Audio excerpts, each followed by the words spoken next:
Hey, this is Nick Hicks of Shot Paris, and you're listening to Focus on Metal. Crank it up! Focus on metal!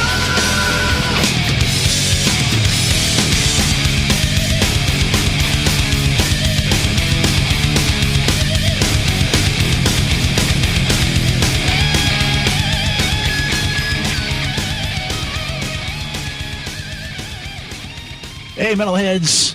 Back once again, and believe it or not, back once again, my buddy Jay, and he was so hot on the topic of the difference in music consumption and all that good stuff that we decided that the next thing we were going to talk about was that. So good to have you back, man. Good to be back, and here we go. Yeah, so back on the for those of you that may have not heard it, or if you have and you don't remember, is, you know, back when we did the episode on metal Christmas songs and all that good stuff, we got into the whole idea of how we consume music, how Jay and I kind of show our age by the preferences of how we like to consume music versus how other people want to consume music. And it's just something that always, boggles my mind, and obviously it's something based upon everything Jay was talking about in that episode. It's also something he thinks a lot about as well. So seemed like a good topic to dive into and just kind of talk about this and get down to kind of what the hell goes on. But I think for you and I, we like that whole consume an album, listen to an album. I know for me, I started off with vinyl, and I think if I remember correctly, you started off with a lot of tapes. Yep, I started with tapes, but you got to actually, I think, recognize the types of music listeners there are. There's people like you and I that, first of all, we played music also, and then we're really into listening to music as well. Some people, they're just passive listeners. Something's on, they hear it. For example, my father, he couldn't tell you, you put $1 million down and let him hear 20 songs in a row. He couldn't tell you one artist from the other. They could be popular songs from his era and he still wouldn't know. So there's different artists. So that being said, the way I like to listen to music and have it as how I categorize it, I like being a completist for, you listen to a band, you get all the albums or a good chunk of them anyway. But yes, to answer your question, I started with cassettes. My very first cassette ever was Scorpion's Blackout. Yep, 1983, I got it, year after it came out. So I started really listening to music around 83. Yeah, and I always remember that you were into tapes because you always had the story about the Slayer Rain and Blood album. That story. Yeah, but through them all and hiding it from my mom, and I was only 16 when it came out, so it was 86, and I was 16, went clothes shopping at the mall, and I had to hide it from my mom, so I went to, was it Tower Records or Record Town in the mall. Yeah, Record Town. Picked it up, hid it between some clothes that I bought from, I don't know, Chess King probably, and got home and I laid in the bed and I put the cassette on. And I never laughed so hard in my life. It was the heaviest, hardest, fastest music at that time. 1986 was nothing like that album, absolutely nothing. And I was laughing for the whole 30-something minutes, and then I was like, I got to flip it. And then the second side of the cassette was the exact same as the first because the album was so short, like 33 minutes, and I laughed even more. And to be honest, that is still one of my favorite thrash metal albums to this day. So it's a fantastic album. But that also kind of brings the thing that, you still consume things that same way where you're paying attention. It may be that you're just listening or you're listening, but you're also, and that's, reading liner notes, which is part of why I've also drifted back to vinyl. But there's a certain element of like paying attention. And I can see a lot now. They talk about, the music industry and how it's doing poorly and all that. But I think that for metal fans, for one, it's already been shown that we tend to buy a lot more physical media than other music genre listeners do. And I think part of that is, one, you touched on it, a lot of us are completists for stuff. But it's also that we want the liner notes, we want the physical product, and we want to actually consume it and get to know it, as opposed to somebody who might be, buying like streaming hip hop or something, and they're just, it's background noise. And, my girlfriend even said it this weekend, which she's like, it's a shame. She's like, everything that my daughter is listening to, in 2 years, none of that stuff will even exist anymore. And yet we're still playing stuff from, back in the 70s and stuff, and it's still viable, and it's still getting played every day, and people know what it is.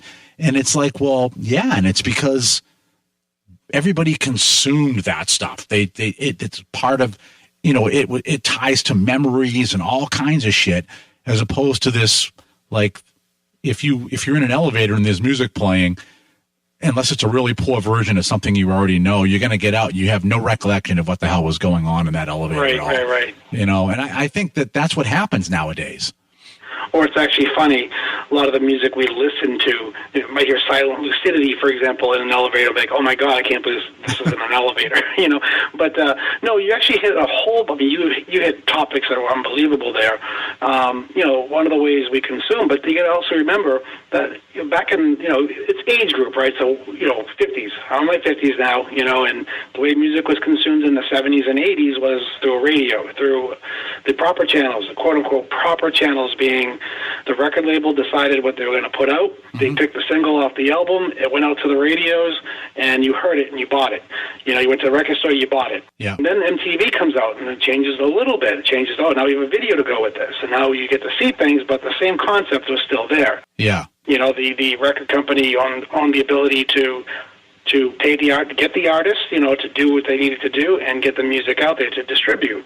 Yep. And fast forward to now, and, I can make an album, and it can sound like pure shit. It can be the best thing ever, and I can put it out there. I can make a website, put it out there, put it on Bandcamp, or pick one of the 17 million places you can put it, and that brings up another point. There's no central point of entry or delivery in this case. It's a million points of delivery, YouTube even being one of them. Yeah, probably YouTube is probably one of the biggest ones of them. But the other important thing about it, when you talk radio, that's an important part, because radio, huge part, for us was a big cog for discovery for a couple of reasons. So one, I remember when I was on the radio that I could go to and pull out any vinyl and basically play anything I wanted to play off of it. Now, granted, there were things the program director would lose their fucking mind if I played like Metallica or whatever. So I did. Mm-hmm. But, you would always want to play, if you were doing mainstream, radio, you would be playing some of the stuff that was popular that people wanted to hear. But then you would also play some deeper tracks, and you were also knowledgeable about the bands and what you were playing. And a lot of times you were bringing your own vinyl in as well. And that changed a lot when MTV came in, because now you suddenly had to align the radio with MTV. So MTV suddenly became very powerful. And part of what MTV did was they said, okay, well, we have a band. Okay, this band Poison's really popular. Now every other label had to get themselves a Poison or two or three Poisons. No kidding. And so all of a sudden you're saturated with this one style, and then Nirvana comes out, and then every label has to get themselves two or three versions of Nirvana, and the radio followed suit with that. And then you had the MTV control, and then that switched over to Clear Channel control. So you used to have all the independent stations. The bandwidth regulations changed, so you didn't have the same oversight, so that you could have like different stations by the same owner within the same markets, which really weren't allowed before. And so now you have Clear Channel that buys up all the goddamn radio stations. And now they go, okay, this one's an AOR station. And they say, and I've literally seen the CDs they used to send out, here is your CD of songs you are playing. And they would, same thing, the country stations, they would get, here's your CD of country stuff. And part of it was, okay, we don't want to have to pay their performance rights stuff, so everything. So we're going to minimize the number of songs we're going to do licensing on. We're going to trim down that, and every station that's, a country station for us, they're all going to have the same playlist. And if you listen, more than 4 hours, you get to hear the same thing all over again. And then you have DJs that they don't even know or even care what they're playing anymore. They're just punching in a CD and just letting it could just be automatic if you wanted to. And so they wonder why you don't see, you don't hear a lot of new stuff, even though you got bands that are putting out new stuff. And it's because, well, if Clear Channel doesn't put it on their list of stuff their stations are going to play, you're just never going to hear it at all. It's as simple as that. And you don't have stations like you used to have. I remember like, BCN on Sundays, there were always the specialty shows. And so you had, I can't even think it was Cotter Allen that did the one that he was just playing like metal stuff, new wave of British heavy metal, whatever the hell he wanted to play for the entire 4 hours. And I know Oedipus used to play some really bizarre shit, and you just don't have that anymore unless it is a nationally syndicated thing like Nights with Alice Cooper or something like that. The BCN one, if you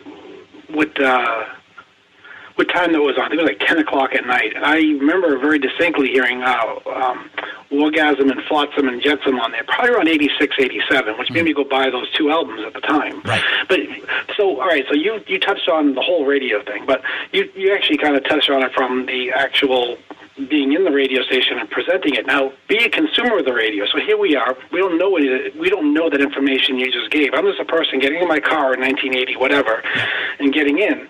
So unless I had a gazillion cassettes with me at the time, that was the only way you can transport music. So you always had the radio station on, and it was on everywhere you went. Like I'd go to work, and people had the radio station on. So you heard BCN, you heard all the songs coming out, you heard the popular music, and it got beaten into your head year in, year out, time after time. Now, I mean, God, I never see. I go anywhere. No one has a radio station on anymore. No such thing. So yeah, I mean, I end up listening to Sirius now. Mm-hmm, exactly. And so many the different thing ways around it. is that, I mean, when I had my Charger, it had a CD player in it. So my car was full of CDs all the time. But my truck didn't come with a CD player. It was basically, it was made to do like Sirius. You put a USB stick in. And granted, I've got USB sticks that have like the entire Van Halen catalog, the entire Priest catalog, the entire Saxon catalog. Yep. But I had to go and actually add a CD player into my truck to be able to do CDs. And you see that most cars these days, they don't come with removable media players at all. They expect you to stream your phone, stream Spotify, anything like that. I'm like, I'm jealous of my girlfriend's Jeep. It actually has a hard drive in it. So she puts a CD in and she goes, yep, copy that over. And it does all the tags and everything. And so she's able to just kind of pilfer through my CDs and go, oh, yeah, great. I'm loading this one in. I'm loading this one in. And so she's got like shitloads of music in there, which is great. And she can still do CDs if she wants. So what I do, because I'm a little old school still, I have a 4Runner, and it's 2008, and that's before you had all the Bluetooth stuff. At least I didn't have it there. So I do have a CD player in there, no cassette player, and I have a 6-changer in there, and I have CDs that have been in there literally at this point 10 years because everything I do is still on iPod. I have a hard line in on the the auxiliary channel. I have an auxiliary all the time, and I have a gazillion gig iPod. Literally, I have probably, 6,000 albums on there. So I have pretty much everything I need at my fingertips as long as I have my iPod with me. Yeah. Now, that's still old school. I mean, like you just said, that's even considered old school because people just use their phones and they Spotify things and, whatever they have these days is so much easier. So the whole point is no one's listening to the radio anymore. So putting an album out every year and having a band, Fred Smith and the Firecrackers every year put an album out and having it be a top 40 hit, we don't hear that anymore. We don't get to experience that. Yeah, I mean, it's funny, even with, I'll call it a minor band, but like Last in Line, which is, everybody that was in Dio's band except for Ronnie. And then, after a while, of course, Jimmy Bain passed away on the cruise as well. So they've got Phil Sasan. But we go out to see them. We went out and saw Last in Line a few months ago out in Worcester, small club, freaking great show. But usually we go to shows and it's like a running joke that my girlfriend attracts the weirdos who want to have conversation. That show, for whatever reason, and she gave me shitty, it's your night to attract the weirdos. And one guy that came up to me, he was bitching about, what is all this shit they're playing? How come they're not? And he's naming Dio song after Dio song after Dio song. And I'm like, dude, these guys have put out albums of original music. And his like eyes were like, huh? I'm like, you think they're going to just put out albums and not play them live? Like, give them a break. Like, this is like, enjoy the new stuff. You're getting the Dio stuff that you wanted as well, but you have to, cut them some slack. They're recording brand new music and it's good. And so appreciate it. Like, they keep putting out new stuff, and he had no idea that this band that Heath was like, thought he was like the biggest fan in the world of, had albums of new music. Well, that's the world we live in these days also. You and I, you especially, think even more than me, I mean, definitely more than me, you dig deep. You read all the liner notes, all the connections and bands and people, and I've kind of stopped doing that a while back, but so you're deeper into it. You know a lot more than the average person is. I think a person that has 3 albums from a band thinks they know the band. These days, you know what I mean? And that's not the way you think, and it's not the way I think either. But a lot of the casual, passive listeners, that's how they feel about that stuff, I believe. So you ran into one of those. Yeah, I mean, there's like a lot of that stuff, even for like our age group. It's funny that like if you go to, I can remember going to a Foreigner show at the casino a few years back, and Jeff Pilson gave us tickets, so we were up and we're looking around, and it was like, you know what? I don't think most of the people here realize that there's basically no original Foreigner members on stage. And so I don't think anyone did. That's why I didn't go, by the way. It was bizarre. My girlfriend wanted to get tickets. I'm like, why? It's a tribute act to themselves. It's not even a real band, So yeah, I don't mean that in a bad way. I mean, it's just, if you're going to pay the money, I want to see the original people, and I don't mean that in a negative way at all, because I know these artists are still trying to survive and do their thing, and they still play great music, but I do, for the money things cost these days, there is a certain expectation for me personally, so. Yeah, it was funny. I mean, I went to the last Foreigner one. They put on a great show. Kelly can sing the hell out of stuff. Jeff's done a great job with doing a lot of the musical direction. But even like that Hampton Beach one, at that point, it was still at the point of Mick may or may not show up for a show. You just never know. And that was a no Mick show. But it was just, again, people that, have no idea exactly what they're watching. So I think those are the radio listeners, right? The people that listen to all those Foreigner songs on the radio all the time. They know all the hits, but they know it not from any of the albums or anything. They've done that soul radio consumption, which I never really thought about till you kind of brought it up. But I think that's that population of people. Yeah, so I think about this a lot because my son and I have in-depth conversations. I mean, we have like hours of conversation about this topic. And he's into the hip-hop stuff now and the trap, and he's trying to make his own beats and all that kind of stuff, But he appreciates all music, heavy metal, hard rock, right down the line, So we're from the early eras of the 50s and 60s right down to he loves jazz. He loves the 30s and 40s jazz, So it's not like he's narrow-minded. He's trying to just be modern in his time. And we get in discussions. I said, but there's nothing like a band, 3, 4, 5 guys going together in a room and jamming their instruments, and that's how songs are made. Like, for example, the song Hey Round, the 3 of us were downstairs jamming around. You're doing something with your daughter upstairs or something. You come downstairs and whip out your notebook and you put lyrics to what we're jamming to. That's a band. Yeah. My son, he'll talk about Scott Travis and all these other acts that, there's one person that every now and then features another person.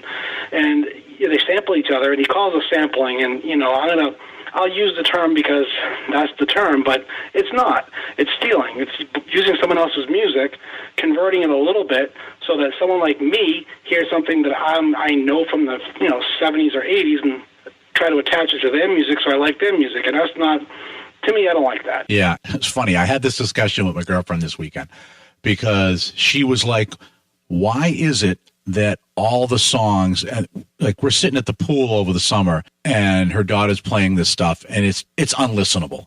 You can almost predict, okay, 4 more words, and they're going to say bitch. Okay, yep. Now let's count 4 more, they're going to say ho. And we were just going through this, and it was like, oh, this is fucking horrible. But she's like why? And my explanation, right or wrong, is because that is the most profit margin for record companies now. Is they get a face that they can pay very little money to, but they think they're making bank. Then they go and they steal a whole bunch of stuff, and then they have a so-called producer that is making other beats. So, and he's the person who's actually making any of the bank on this, but he's doing 1 billion projects. So now they basically are sitting there in front of a computer, so you're not paying for a studio. You dump all this stuff in. This costs you essentially nothing to make. You haven't had to pay producers, union fees, and like nothing. You just put all that in with the expectation is you're going to push that out. People are going to remember it for 8 seconds. They'll buy some Spotify streams, whatever. You make a little bit of revenue stream, and even though you haven't sold shit, you've actually still made a profit on the thing you spent almost nothing to make. You let that person get flushed down the toilet, you get the next person, and you just keep grinding them through. And, you know, what I told her, too, I said, if you really think about it, it's, with the exception of the fact that now you can do this on computers, it's not that much different than what occurred in the 50s when you talk about like bubblegum pop and stuff, where you had these labels that would just find some like teen band that had something, and they would put out one song, pay them almost nothing, think we might make the radio or not, and no development, no nothing. Okay, next one. So you have just hundreds of them. So it's no different than that model and that singles model from the 50s. It's just that now it's incredibly more profitable because you can do it all on your laptop. And that all being said, also, you know, my son and I had a discussion, you know, when you and I were growing up, bands put out an album every year. Yeah, so in some cases, it was every 6 months. Think about like bands like Kiss every 6 months. Every 6 months. So, you know, the albums are 33, 36, 40 minutes long, 1 or 2 a year, and you get to, with your friends in high school, have 3 to 4 to 5 to 6 albums from the same band. My son went to high school, and I forget what band it was.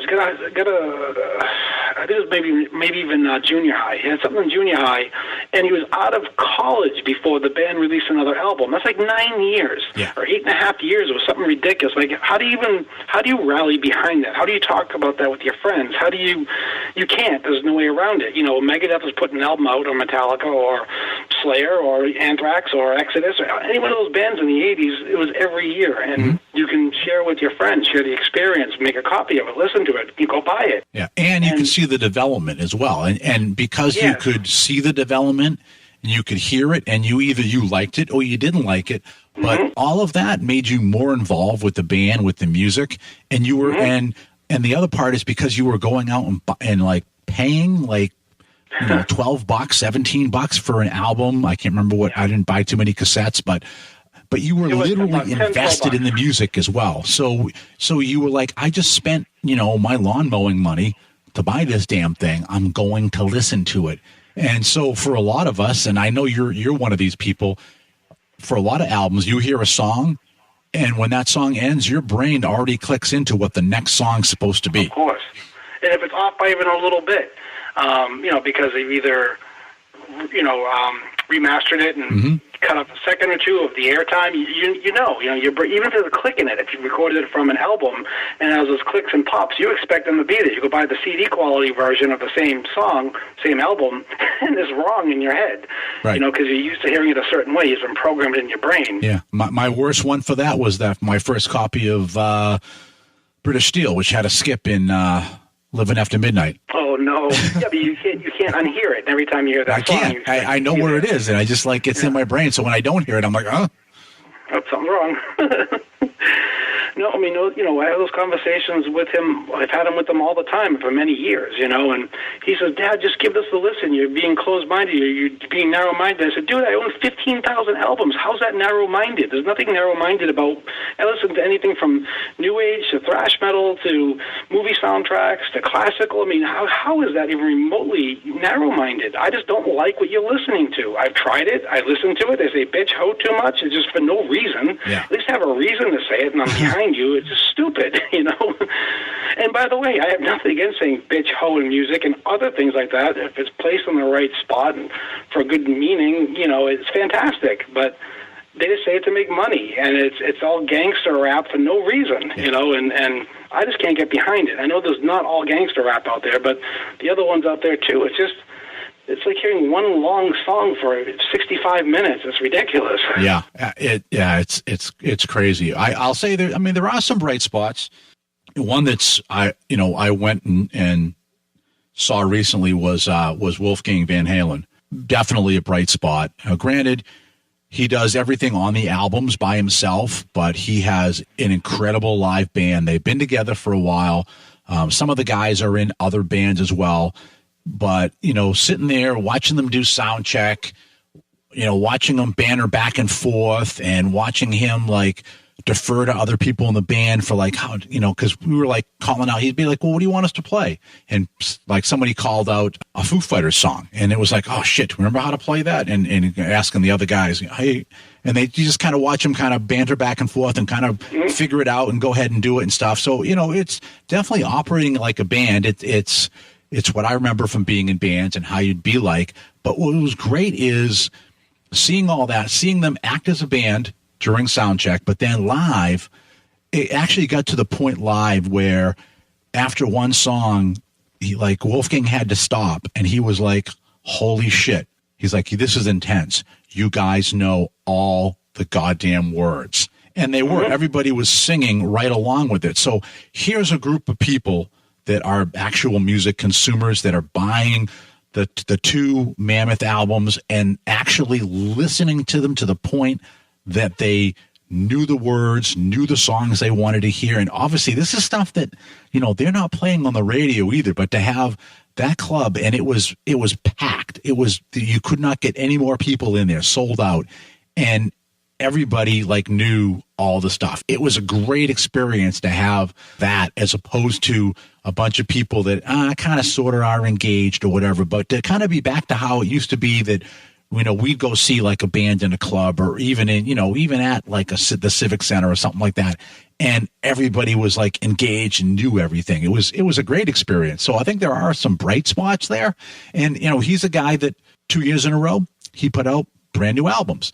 And they're not cookie cutter either. I actually happen to like the first one a little bit better from song structure, better solos on the second one, but he continues to offer good music for the entire albums, which is great. So, good, essentially new artist, bright spot there. I know we're going to touch on this in probably another episode, about, I'm going to call it Metallica, right? So it's going to talk about the bassist in Metallica and the different styles or whatever too, but they put albums out so infrequently now, so many years apart. And yeah, it's interesting. I was saying something to Richie on one of the episodes we just did, where it was interesting that in the same time frame, Metallica put out 11 albums, and Megadeth has put out 16. Oh, don't even go. I mean, that's a whole different conversation altogether. But the point I was going to get at with this is, after 8 years between albums, and the new one came out, and my very first impression, which, as a matter of fact, I think I was texting you the day I was listening to it. My first time listening, it was only a month ago, by the way. The first three songs all blended together. So right out of the box, there was nothing distinguishable out of the first three songs. And granted, since then, I've distinguished them a bit. I've heard the album 5 or 6 times now, maybe more, and it's okay. But the whole point I was going to make was it's a very long album, too long, 75-plus minutes, whatever. It takes so many years in between. If they just did one album every year, at least every other year, 40 minutes at the most, and they're missing riffs. They're just missing riffing. Riffing is gone. Listen to the first 2 albums, and listen now, and it's chords. It's chord riffs, not single note riffs like they used to do. That's so why different. I was the first, and I can't remember the name of the single was that the first one they put out from 72 Seasons, but that first one grabbed me because it was ooh. There's and I didn't pick up the word then, but you're right. It's the riffing. I was talking about it as being it had that Nawabum feel that they used to like to have, even before the first album.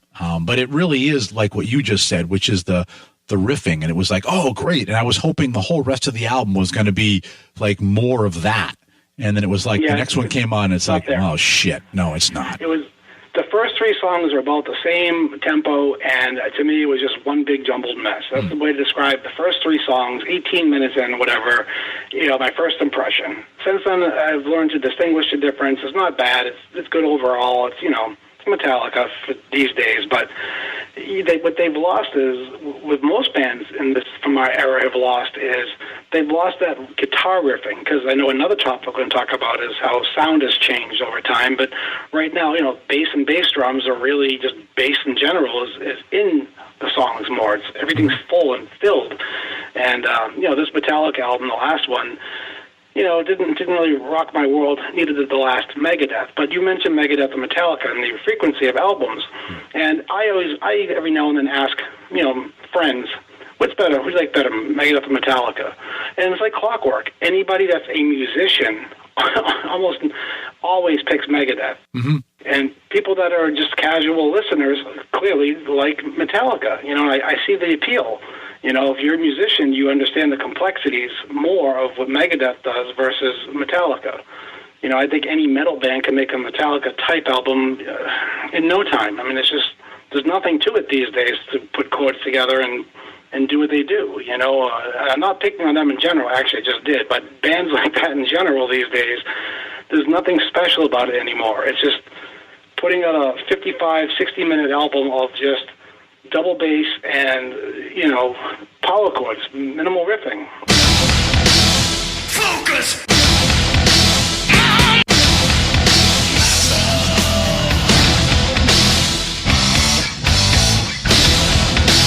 Yeah, I think we talked about it years ago with, I think it was with Death Magnetic, and the whole idea of just the fact that, if you're a millionaire, it's hard for you to write an angry metal album unless you are just permanently angry like Dave Mustaine is. So, Metallica, you're talking about millionaire, metal artists trying to make something that captured what they were doing when they were angry and dysfunctional and outcast and all that. And, they're in a different social space. I was glad that they tried to go back to some of those influences. And I mean, even Lars today, you any interview with him, if you were to ask him about a new album band or whatever, he would still have that same passion for that type of stuff and Deep Purple. And he's never lost any of that.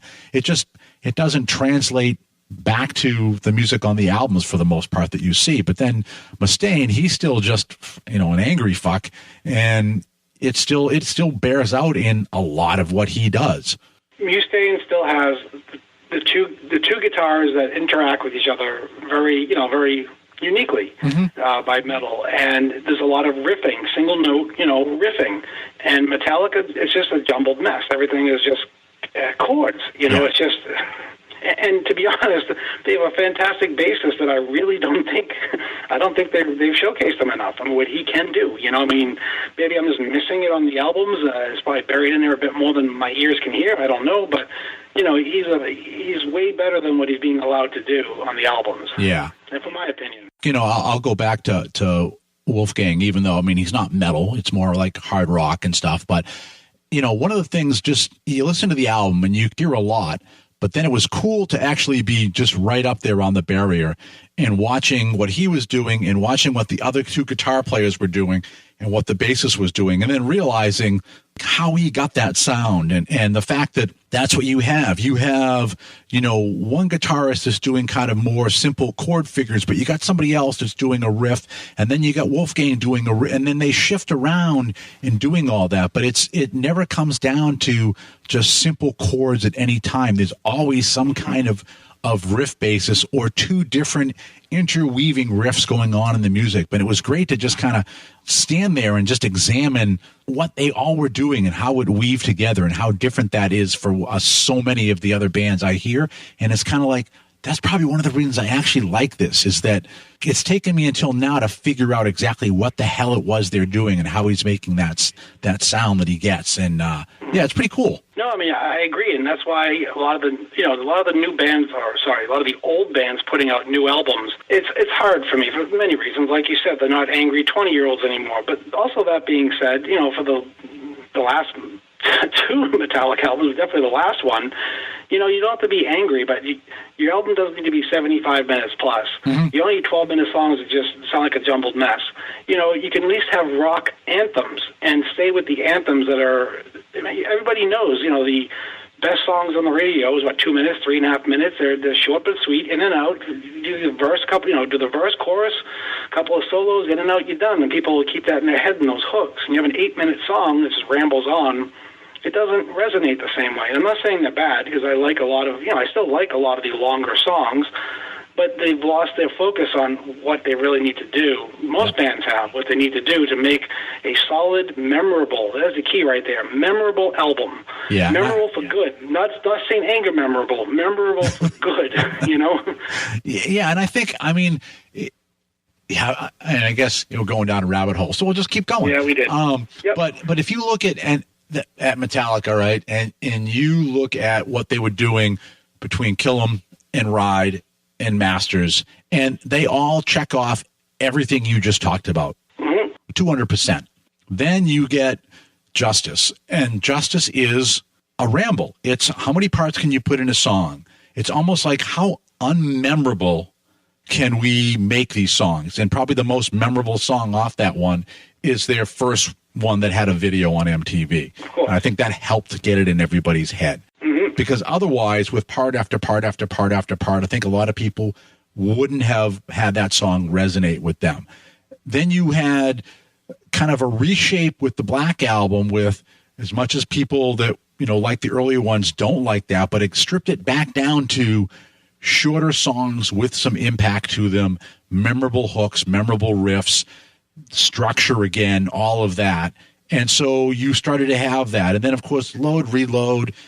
Oh. Primarily, most of that is leftovers, but you just heard my reaction.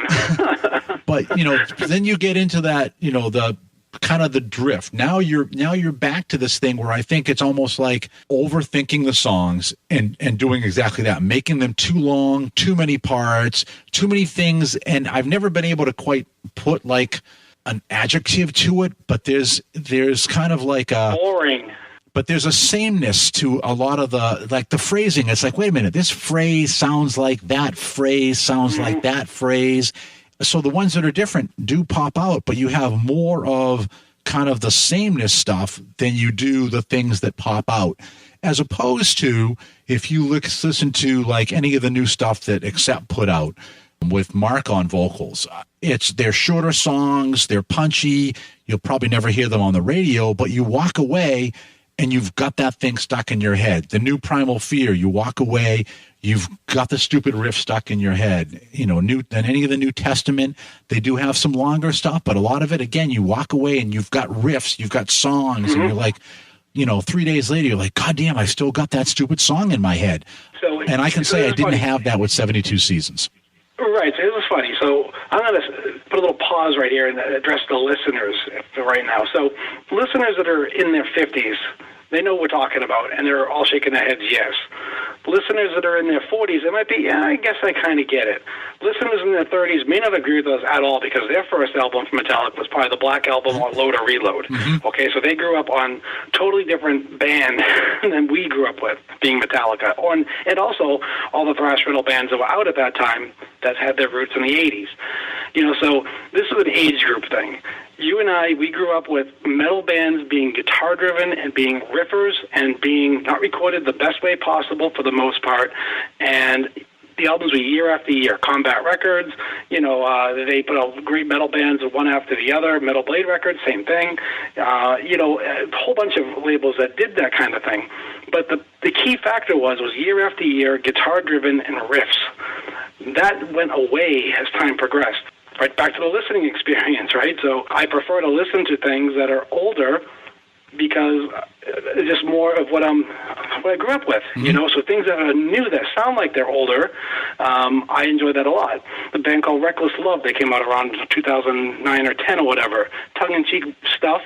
They're from Europe somewhere, and I thought they were great. They were a newer act, fantastic, but it was all 80s sounding, tongue-in-cheek lyrics, and it just hit me in stride for a newer band doing the shorter songs that were funny, that were good. And I think the old being traditional metal bands from the 80s that are still pumping out albums, they got to keep that in mind, the length of the songs, length of album, and of course what made them good in the first place, the riffing. Yeah, and I think part of that, you talked about it before too, was recording methods, right? And recording methods of change. And, even I remember you would get frustrated with us recording. We'd be down, we'd jam, we'd be together, we'd be playing off each other. Then we get in the studio and I would be like, okay, so we're all going to do separate tracks and all that. So I'd lay down that rhythm and then everyone would play against that. And I know that used to drive you crazy because you were used to that play against, but that's also how the best riffs got developed too, is, you don't have, these mega home studios. You're not cross country from everybody else in your band, and you're just sending, an MP3 back and forth to each other, but you're in a room and you're kind of saying, oh, that's great. Oh, that sucks. Oh, what the hell is that? And then working through it. I mean, you talked, like when we did Welcome, that was like, this thing I came up with, and you were like, oh, what the hell is that? Let's work on that. Where you don't have that when you're like too close to the cross country type of thing. You just don't have that opportunity to kind of look at each other in the face and jam it through and work it out and see what each other's doing and how you can make that better or not. So there is a lot of this kind of remote stuff that happens, and I think that does kind of take the a lot of the edge off the music. Granted, I do get the other part, which is that album sales in general are down. Record company support is absolutely down. So do you have enough money to actually get into a studio and do all of that these days? Probably not. But I think there's ways around it. It's just that I think that's part of what starts to neuter a lot of the stuff as well. Well, you actually said, about the coast to coast, and we're actually doing it right now. I'm on the phone with you instead of being with you, in the studio doing this. So, maybe we rectify that in the future. But, I prefer the looking person in the eyes, you're talking, and you start laughing. You remember different things. You can see my reaction, I see yours, and that runs us down different conversations. But yeah, a band, to me, a band is a band. When you're in the garage together, or in the basement, or in a rehearsal studio, and you're just doing stuff, you're just noodling, and someone starts noodling something else, and you put it all together, and then that's how it forms. It doesn't form with me sitting here at home playing a guitar track to a computer, and then playing a bass track, because of course my brain thinks in patterns the same way it always thinks. So I'll do the bass similar to I do the guitar, and there's no point in that when there's a bassist, right next door that plays bass phenomenal, way different than I could ever imagine. So, why wouldn't you want that with you to do it? And to me, having 3 to 5 people in a band doing that together collectively, that's the experience. That's how songs are created. Not generated, created. Right. Right. Very different. Yeah. And the thing too, I mean, now that, when you talk about that, let's kind of go to the other end of it, which is, so we talk about, bands who might be coast to coast and they're contributing individual stems and those are getting mixed and mastered. But now we take it to the other part of it, which is kind of the shitty state of a lot of current music, where what you really have is one guy, or maybe it's a team of 2 guys who put together an entire track bed, all of that. Then they bring in whoever the record company shoves down to them, who go and just kind of, chant bitch and hoe over that track, and they go, good, done, next. So there's really like no collaboration at all. It's just kind of the same after the same after the same. And of course, because people, they're not really spending a lot of money on this stuff, and they're not even actually really listening to it. And if you ask them right after the words got said, hey, what did they just say? There's a good chance they couldn't even tell you, because they really weren't listening. They're just, what something you brought up before too, is all they're doing, they're hearing like a bass drum, or, the kind of a sub note, or this kind of a thumping beat kind of thing. And the rest of it, like, you might as well be in a club. It's just not, it's not conducive to at least to me, being an old fuck, how you actually listen and appreciate stuff. I got to definitely put a shout out to 2 bands that I still really enjoy to this day. Armored Saint and Fate's Warning. Those 2 bands, I know they're more technical, but that's actually why I like them also. They can still be technical and still make good albums. Our Armored Saint to this day, I don't think, from my perspective, has never made a bad album. Everything's really solid, and the guitars they intertwine perfectly, and everything's there. All the pieces I need for an album are there. Yep. And same thing with Fate's Warning. Granted, they're getting a little more elongated with songs and doing a little more, with their music as far as experimenting, I guess. But I've always enjoyed that about them. I've always enjoyed the technical aspect of that band, and that's why I love those bands. I can see why it takes them longer to put albums out, Yeah, but the interesting thing is, and I think at one point when we started the show, like Armored Saint was pretty much our token band of the show. And I think they would come up in almost every episode. What's cool about Armored Saint, though, is that there's a lot of technicality there, but it's not in your face, as opposed to Fate's Warning, which really does have that progressive side. I mean, it's great for Joey because he can kind of go on one end of it or the other end of it. So I think he's very fulfilled with that. But I think it's a little bit different, where I think Saint still has that more in your face. They're a bit harder. They tend to be more into they get a little bit on the thrashier side of it as well. So you don't really notice a lot of the technicality, even though, it's always been there. I guess if you're a musician these days, you got to decide one of two things. Do you do it because you love it, or do you do it because you want the fame, the glory, and try to make the money? Because those are two different avenues for recording and how you process the music. For example, if you and I got together to do this, I have a day job, you do too. I come to realize I'm not going to make any money ever doing this. Right. I mean, if I did, great. But I would do it for the passion of just being with 3 or 4 or 5 other people, and the experience of bouncing off each other ideas and watching each other enjoy doing it, creating and recording that way. And that would show in the music, by the way. That would show in the recordings of the music, versus I'm trying to make $1 million. How do I put a few swear words and a few tongue-in-cheek things in here, and it's always sexuality stuff. I mean, the girls out with the wet-ass pussy. I mean, that push the envelope as far as you can possibly push it, to try to make money. And it's funny as hell, and I hope they make $1 gazillion on it. It's a riot, But that's what you got to do these days if you want to make the money and make the mark, the short little splash in the pond to make the money. Yeah. So you get to decide what you want to do, And me personally, I just rather sit around and hang with the guys and just thrash some stuff out. Yeah, and that's like, all the stuff that like Tracy G does. He's just like, okay, yep, he had his moment in the spotlight with Dio, and now he just, he does his stuff with the Tracy G group, and it's really not to make $1 million. He's got people that, live around him that come down to the studio and they jam out, and he just absolutely enjoys just writing shit and just putting it out in little small batches and stuff. And yeah, he has no, kind of illusions that he's going to make $1 billion off of this or anything. He's just doing it because he just frickin' loves to play. And it's great. You mentioned seeing some of the artists around here, and of course, all the bands that we grew up loving, they're aging at this point. And when they do show up, again, there's only so many original members in the band, if any. And, we have, at first I thought it was really cool. We had tribute acts, coming around. And I got to be honest, I'm ridiculously sick of seeing them hearing of them at this point, because they're a dime a dozen. There's more of those acts than there are, nightclub, just bands that play songs. And I understand why, because a band going into a nightclub around here is not going to make all but $500 for the 5 guys for the night. You become a tribute band, you're making $45, $50 a ticket.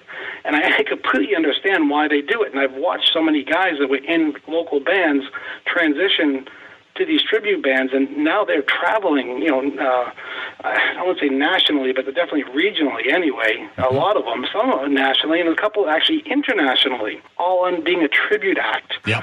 So there's huge money in copying other people's music and pretending, and people, the consumers of it, go out and act like it's the best thing ever, which, by the way, they are fantastic. I've seen a few of these bands that are great. Yeah, there's a few of them that are really, right. Like the Four Horsemen have got a huge frickin' following. And they do a great job. And then there's some that are the kind of the mid-level that still do pretty well, but they're not to that same level of like the Four Horsemen are. But they bring in a big crowd, and they do make some good cash. There's like 2 or 3 AC/DC ones around here. There's a couple of like Foreigner and or Journey ones.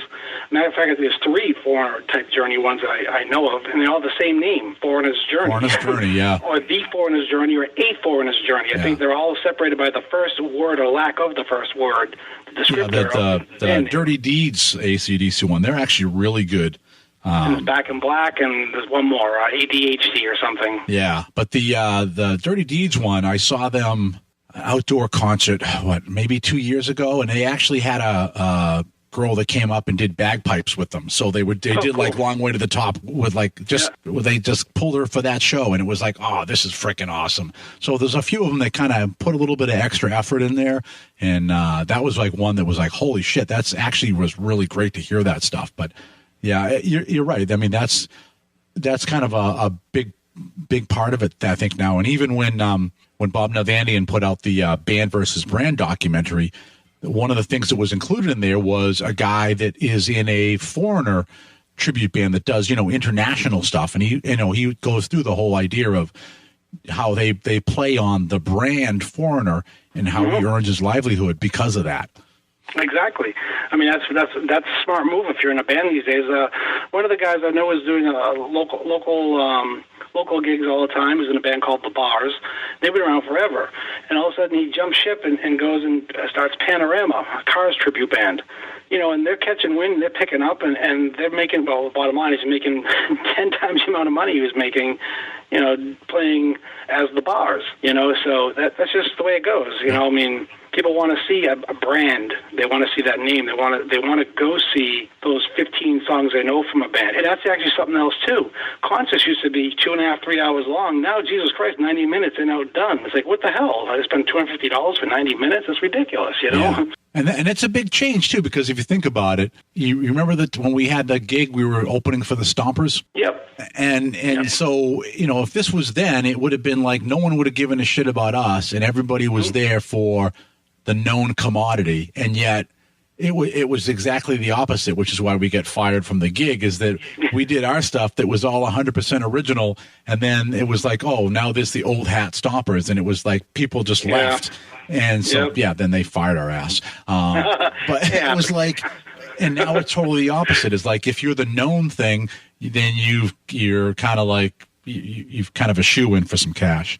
The one thing I got to say about any young listeners, probably people in their mid-20s to probably mid-30s or so, if you even have any of those, I'm sorry. I have to apologize to you guys in advance. I'm really sorry, because you're never going to experience the next upcoming genre of music that takes over the radio, explosively, like, the 70s music, disco, even the new wave or the heavy metal when it first came out.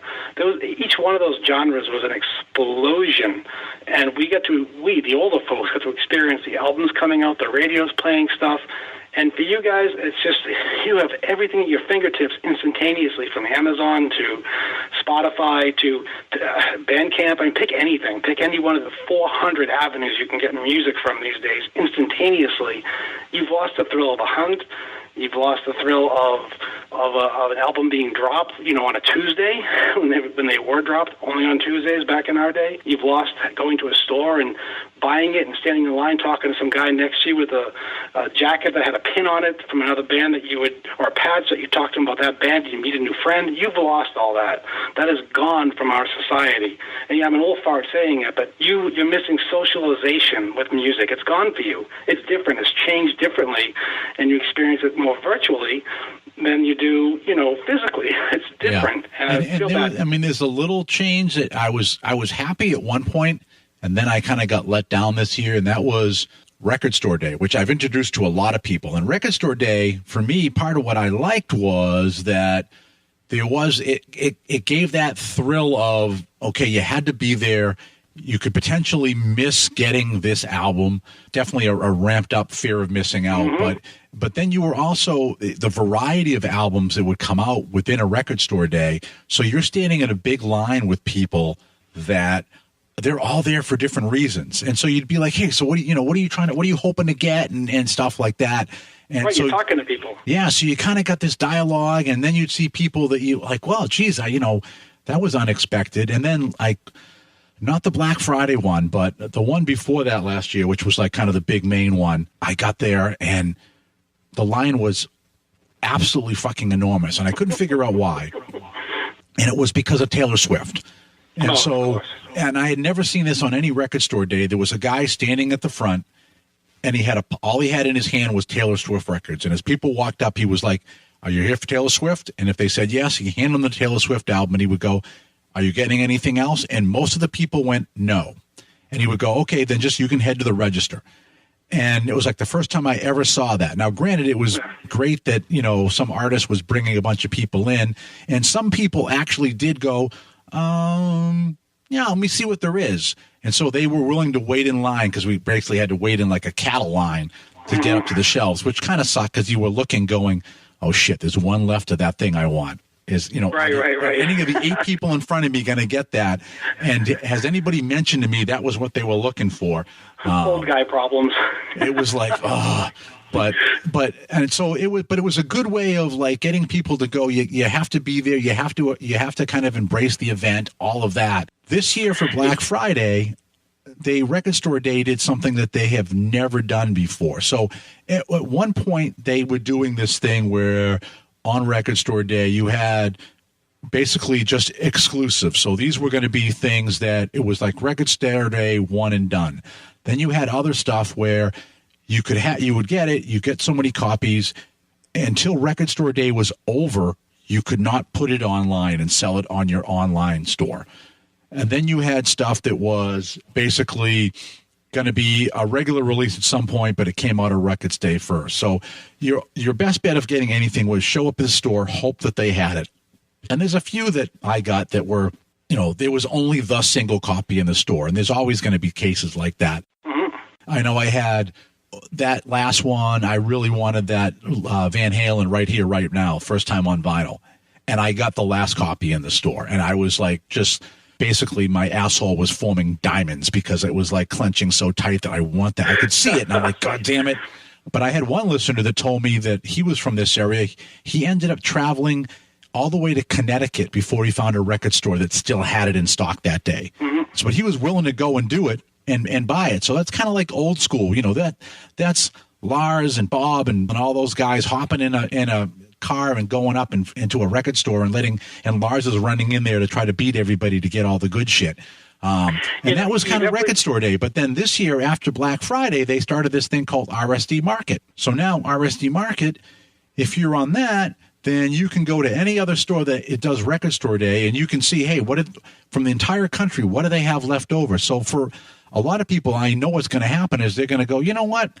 I'm not even going to go to the record store in the morning and like stand in line. I'm just going to wait and find it because somebody on RSD Market is probably going to have a copy of it, and I'm just going to buy it online. So to your point, it gets rid of the hunt, it gets rid of the socialization. Like it's almost as immediate as going to Amazon.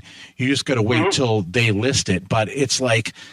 I saw that and it was like, fuck. And every young listener right now is going, well, that sounds like that really sucks, and that's horrible. Why would I ever want to do that? And they're right. There is, honestly, the hunt sucked. I was into the band Halloween, and of course, Halloween had all their stuff overseas. They were from Germany, so getting some of that stuff early on was very difficult for me, especially the singles or the oddball stuff.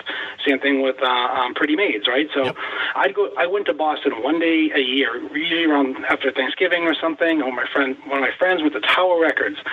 And now here's something brand new for the time.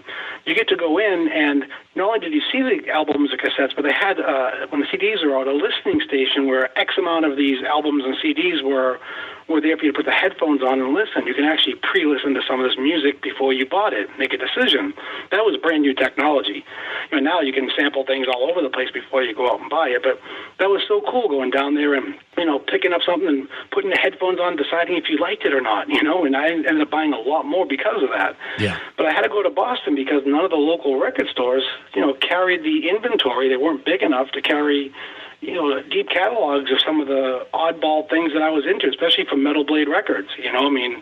Metal Blade was huge for me in the 80s, and finding some of those artists were really difficult. Yeah. So kids today, you have it so lucky, and me too for that matter. Oh, yeah. I 2 o'clock in the morning, buy whatever I want. Maids, they put out a very limited release of Future World on colored vinyl. Oh, no kidding. And it was like, I think it's like 300 copies or whatever. I had to order it from Europe, but at least it was like...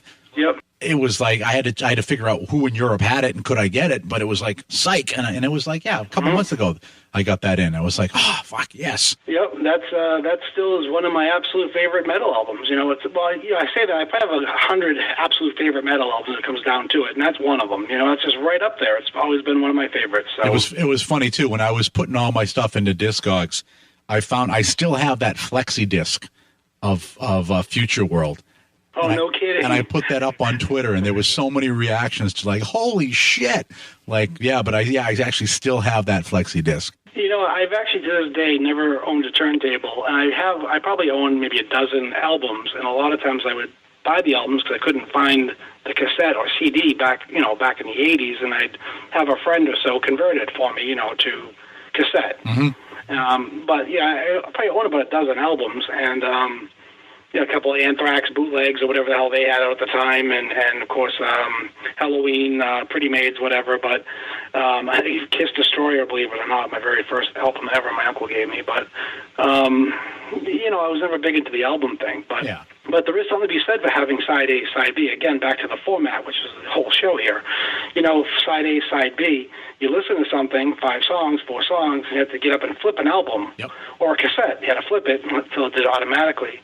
So that made album programming, track listing, very important, how they decided to do it. There was a formula for that. So kids today, only knowing CDs, or even not CDs anymore, yeah. they don't understand, or maybe they don't understand, that there was a method to the madness of having the last song on the first side be a fast song, because you wanted to flip it over and have the second side grab you by the balls again too. And the third song was almost always the hit. The third track or second track. Second and third track was almost always the hit. Yeah, it's a little bizarre now because you get the 180 grams, so now you have an album that gets split onto 4 vinyls. Right. So sequence stays the same, but you don't have that same effect on it. But what it does do is it does make you pay attention, because now you have to flip it twice as much. All right, metalheads, we're about an hour into this one, and as Jay, he might have alluded to it some point before this, that we're chatting for about 2 hours on this whole subject of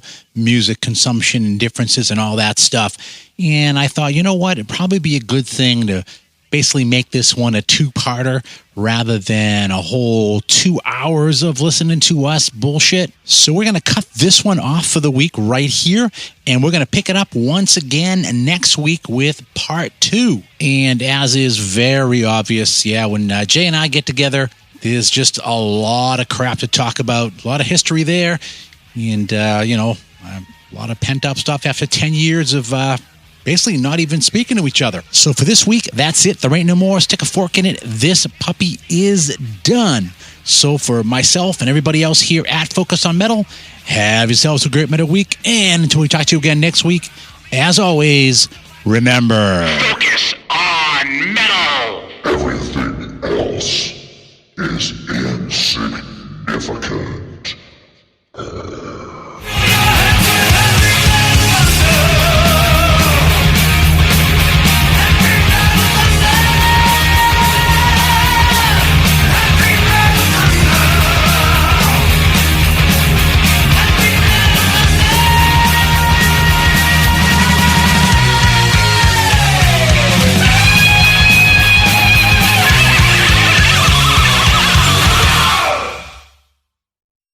You're still here? It's over. Go home.